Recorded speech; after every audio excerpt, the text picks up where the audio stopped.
Assalamu alaikum. In previous lecture we have solved 4 problems. Now we are going to fifth problem. Before fifth problem we have a self assessment of 4 problems. ये जो हमने 4 problems किए हैं उनकी self assessment है, ये assessment आप खुद करेंगे। ओके, तो अब हम जाते हैं प्रॉब्लम नंबर 5 पर। प्रॉब्लम नंबर 5 पर हमें क्या कह रहा है?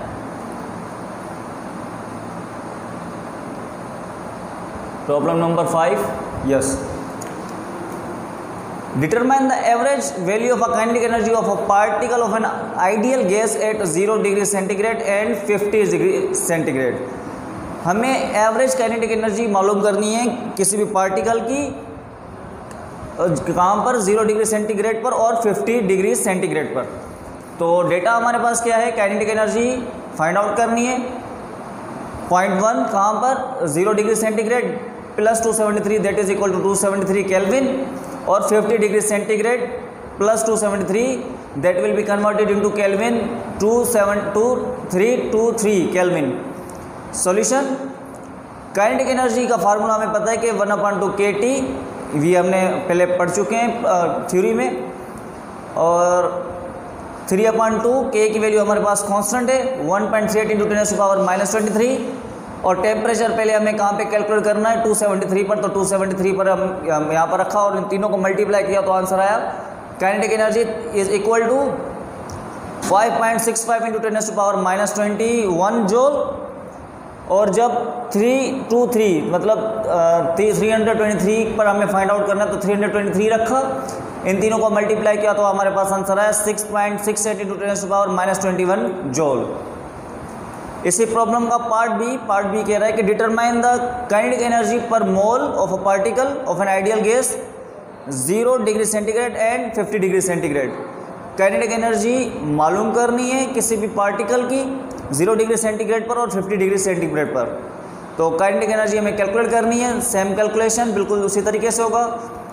सेंटीग्रेड को कन्वर्ट किया केल्विन में, 0 + 273 is equal to 273, 50 degree centigrade plus 273 is equal to 323 kelvin. According to the condition the kinetic energy पर mole is equal to 3/2 RT। तो R कांस्टेंट है, T की वैल्यू सिर्फ हमें पुट करनी है। यहाँ पर 273 रखा और यहाँ पर 323 रखा जो हमने यहाँ पे फाइंड आउट किया है। दोनों की वैल्यूज पुट करेंगे तो आंसर यहाँ पर आएगा काइनेटिक एनर्जी पर मोल एट 0 डिग्री सेंटीग्रेड और 273 kelvin equal to 3402.9 joule per मोल। और यहाँ पर आंसर आएगा काइनेटिक एनर्जी पर mole is equal to 4026.2 joule per mole at कहाँ पर? 323 डिग्री केल्विन पर। Okay, now we have problem number 6। Problem number 6 में कह रहा है कि a 2 kilogram iron block is taken from a furnace where is temperature was 650 degree centigrade.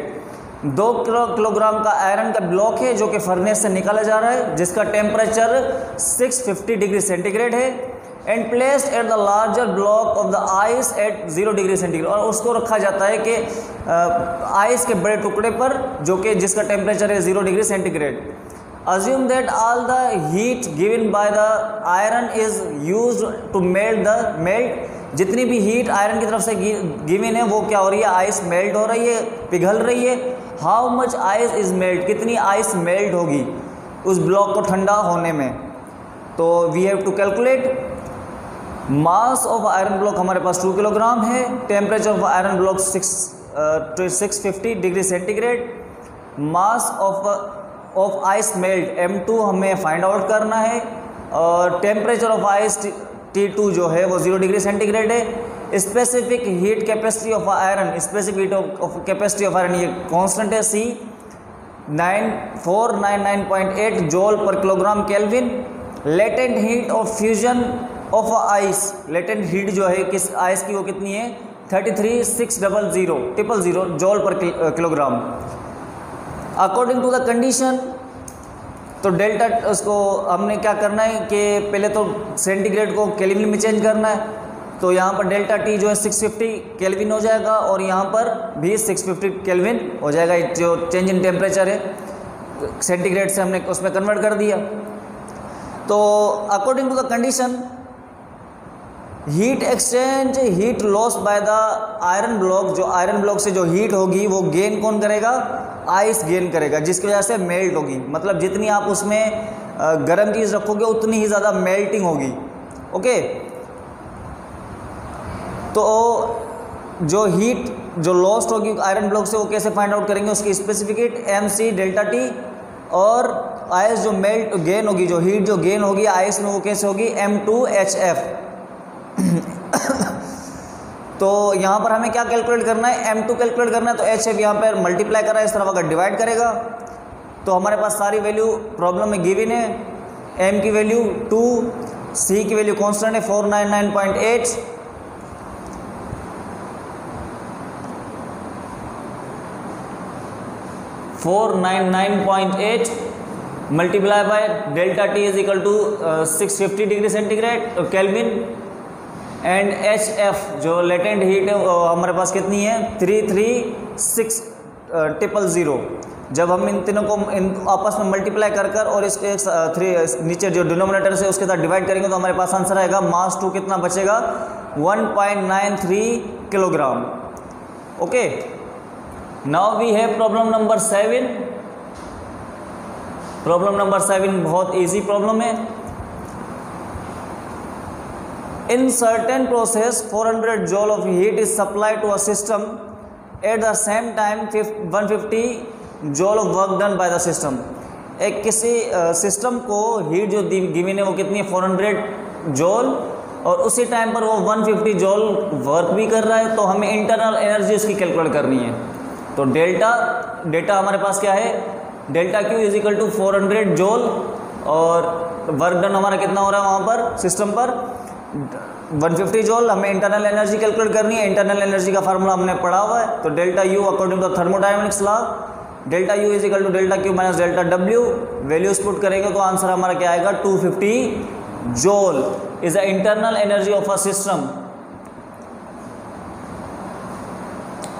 ये दूसरा प्रॉब्लम नंबर 8। प्रॉब्लम नंबर 8 भी बिल्कुल इसी तरीके से, there is a increase of internal energy by 400 joule, 400 joule internal energy increase हो रही है, और उस पर वर्क डन जो हो रहा है हमारा 800 जूल हो रहा है। तो हीट जो सप्लाई हो रही है किसी सिस्टम पे उस प्रोसेस में, तो वो हीट हमें कैलकुलेट करनी है। तो data internal energy 400, work done हमारा 800, और डेल्टा Q कैलकुलेट करना है। तो डेल्टा Q कैसे कैलकुलेट करेंगे, delta U plus delta W। Delta U is equal to 400, delta W is equal to 800, that is will be equal to 1200 joule. ये थे हमारे प्रॉब्लम नंबर 8 तक हमने प्रॉब्लम कर लिए। प्रॉब्लम नंबर 8 तक कोई भी क्वेश्चन या क्वेरी हो तो आप पूछ सकते हैं। Thank you very much.